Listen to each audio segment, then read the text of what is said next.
और सरकार के गलत नीतियों के खिलाफ में हम आवाज उठाते रहे। संख्या पर हम लोग लड़ाई नहीं लड़ते हैं। संख्या जैसे मिली है आप सभी जानते हैं कि चौक चौराहे पर आज भी लोग चर्चा करता है कि महागठबंधन को वोट दिया है, लेकिन खेला किया गया है, वो खेला का जवाब समय आने पर दिया जाए। संख्या बल कम होने पर कुछ संख्या बल अगर एक भी क्रांतिकारी रहता है तो सब पर भारी पड़ सकता है। देखो सही मुद्दा होना चाहिए, सही मुद्दा उठाने के लिए कहा गया, सही समय पर सब कि चुनाव में जो गड़बड़ी हुई है उस पर भी हम लोगों के बीच में चर्चा करना है, इसलिए कि आखिर इतना वोट कहां से आ गया, कैसे आ गया। नमस्कार, मैं हूं रोशन कुमार। आप लोग देखना शुरू कर चुके हैं लाइव बिहार। अभी समीक्षा बैठक समाप्त हुई और नेता प्रतिपक्ष तेजस्वी यादव के आवास से बाहर निकले मनेर के विधायक भाई वीरेंद्र, अशोक महतो और समीर कुमार सिंह ने साफ शब्दों में कह दिया कि इस बार के विधानसभा चुनाव में वोट चोरी हुई है।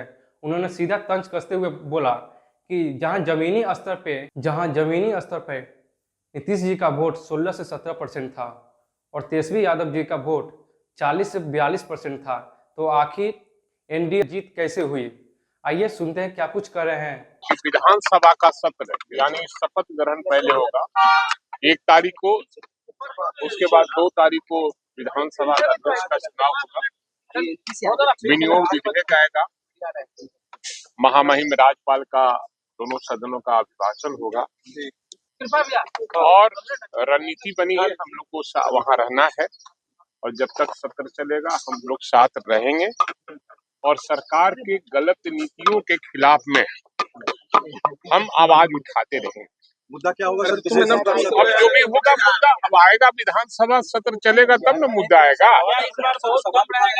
संख्या जो भी रहे, संख्या पर हम लोग लड़ाई नहीं लड़ते हैं।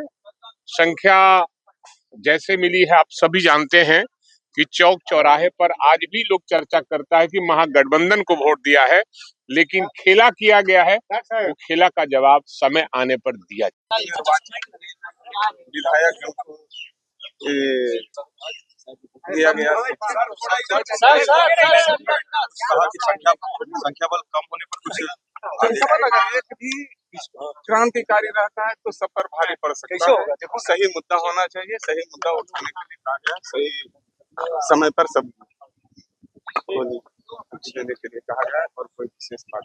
बैठक में सर्वसम्मति से महागठबंधन विधायक दल के नेता का निर्वाचन हुआ, जिसमें तेजस्वी यादव जी सर्वसम्मति से चुने गए।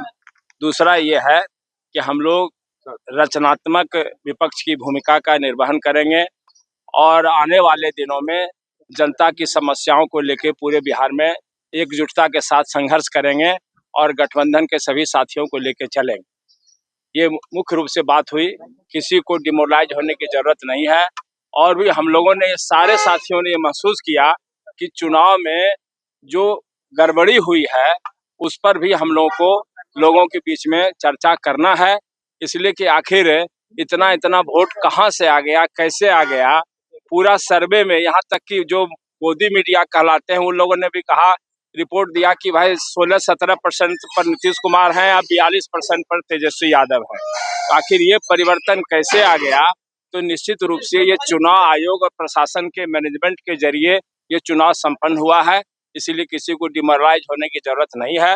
पूरे बिहार में हम लोग संघर्ष करने के लिए तैयार हैं और हम लोगों ने एकजुटता का परिचय दिया है। मुद्दा होगा सदन में सत्र के दौरान जो विशेष आपने जो बातें कही, क्या यह मुद्दा होगा सदन में? बिल्कुल होगा, हर मुद्दा होगा सदन में, लेकिन अभी हम लोग देखेंगे कि जनता के हित में अभी हम लोग को क्या करना है। हम लोगों ने जो बेरोजगारी दूर करने के लिए जो मैनिफेस्टो में दिया था, तेजस्वी जी ने ऐलान किया था, ये दुखद विषय है कि वो आज मुख्यमंत्री नहीं बन पाए, लेकिन नहीं बन पाए तो हम तो बेरोजगारी के लिए संघर्ष करेंगे और जो भी आश्वासन दिए हैं एनडीए के लोगों ने उस पर हम लोग देखेंगे पॉइंट वाइज। अगर वो लोग पूरा नहीं करेंगे तो हम लोग सड़क पर भी और सदन में लॉ एंड ऑर्डर को लेकर लॉ एंड ऑर्डर तो मुख्य विषय ही है। लॉ ऑर्डर आपके विधायक, आपके साथ और विधायक दिल्ली में है क्या? जो बैठक चल दिल्ली में गए थे, बुलाया गया था उन लोगों को, संजोग से 2 चले आए, 4 वही हैं, तो इसीलिए कोई बात नहीं है। हम लोग सारे लोग एकजुट हैं, कहीं कोई दिक्कत नहीं है। भागने वाले भी नहीं, कुछ नहीं, ऐसी बात है। आप कहिए तो हबीबुर रहमान से अभी बात करा दें, दिल्ली में है वो मौजूद। तो सुना आपने, इन्होंने साफ शब्दों में कह दिया कि इस बार की विधानसभा चुनाव में वोट चोरी हुई है। अब देखना होता है कि आगे क्या कुछ होता है। बने रहे हैं लाइव बिहार के साथ। बहुत बहुत धन्यवाद।